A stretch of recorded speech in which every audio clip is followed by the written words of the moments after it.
రాష్ట్ర ప్రభుత్వం రేషన్ కార్డులు సులభతరంగా చేస్తూ మీ సేవా కేంద్రాలలో మార్పుల కోసం అవకాశం కల్పించారు.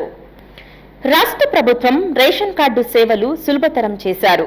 రేషన్ కార్డులకు సంబంధించి 9 రకాల సేవలు మీ సేవా కేంద్రాల్లో పొందటానికి కూటమి ప్రభుత్వం అవకాశం కల్పించింది. గత వైసీపీ ప్రభుత్వంలో మీ సేవా కేంద్రాలలో సేవలను పూర్తిగా తగ్గించి ప్రజలను ఇబ్బందులకు గురి చేసింది. అయితే కూటమి ప్రభుత్వం వచ్చిన తరువాత మీ సేవా కేంద్రాలలో సేవలను విస్తృతం చేశారు. సర్వీసులను గ్రామ, వార్డు సచివాలయాలతో పాటు మీ సేవా కేంద్రాల్లో ప్రజలకు అందే విధంగా చర్యలు చేపట్టింది. కొత్త రేషన్ కార్డులలోని సభ్యుల పేర్లు తొలగింపు, చేర్పులు, కార్డు విభజన, కార్డు స్వాధీనం, తప్పుగా ఉన్న ఆధార్ నమోదును సరిచేయటం, కార్డులో వివరాలు మార్పులు, డూప్లికేట్ రేషన్ కార్డు, చౌక దుకాణం రెన్యువల్ వంటి సేవలను అందుబాటులోకి తీసుకుని వచ్చింది.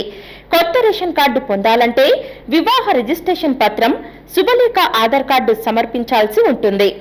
పిల్లలను, పెద్దలను కార్డులో చేర్చాలంటే పుట్టిన తేదీ, ధృవపత్రం, passport size photo, Aadhaar card చిరునామా మార్పులకు ఆధార్ కార్డుతో పాటు విద్యా అర్హత, ధృవపత్రం జత చేయాల్సి ఉంటుంది.